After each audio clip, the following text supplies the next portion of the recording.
Cyber ক্রাইমের হাত থেকে বাঁচতে বিশেষজ্ঞরা সাবধান হওয়ার বার্তা দিচ্ছেন, কিন্তু সবসময় সাবধান হলেও জালিয়াতিরা ঠিকই নানাভাবে জাল ছড়াতে থাকে। এবার দেখাবো আপনাদের কিউআর এর ফাঁদ রমরমিয়ে চলছে চারপাশে, যার টাটকা উদাহরণ পাওয়া গেছে মধ্যপ্রদেশে। সেখানকার ব্যবসায়ীদের মাথায় হাত পড়েছে কেন, দেখুন।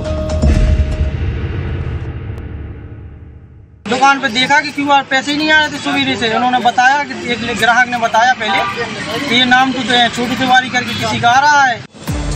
অনলাইন লেনদেনের জন্য দোকানে কিউআর কোড লাগিয়েছেন বিরিয়ানি ব্যবসায়ী আবেদ আলী। খদ্দেররা অনলাইনে টাকা মিটিয়েছেন, ক্রেতাদের ব্যাংক অ্যাকাউন্ট থেকে টাকাও কেটে নিয়েছেন, কিন্তু সেই টাকা দোকানদারের অ্যাকাউন্টে ঢোকে। শুধু আবেদ আলী নন, একই সমস্যায় জর্জরিত মধ্যপ্রদেশের খাজুরাহের একাধিক ব্যবসায়ী। অথচ খোঁজ নিয়ে দেখা যায় ক্রেতা বা বিক্রেতা কারো ব্যাংক অ্যাকাউন্টেই কোনো সমস্যা নেই। তাহলে কেন অনলাইনে বিক্রেতার ব্যাংক অ্যাকাউন্টে টাকা ঢুকছে না? ভালো করে খোঁজ করতেই খাজুরাহের ব্যবসায়ী দোকানদারদের চক্ষু চরক কাজ।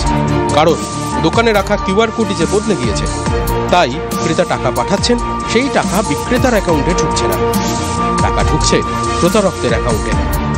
আসলে মধ্যপ্রদেশের খাজুরাহে সাইবার প্রতারকদের নয়া চক্র সক্রিয় হয়েছে।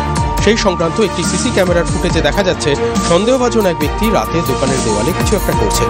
পুলিশ সূত্রে খবর, এভাবেই রাতারাতি পাল্টে দেওয়া হচ্ছে কিউআর কোড।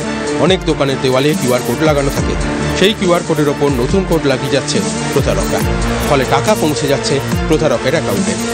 तो कई हमने देखा, ग्राहकों ने बताया क्या नाम आया, तो कोई किसी छोटू तिवारी का नाम इसमें आ रहा था। तो हमने देखा तो निकाले, पूरे क्यूआरों में फ्रॉड क्यूआर लगे थे। क्या नाम है आपका? मेरा नाम आबेद अली है।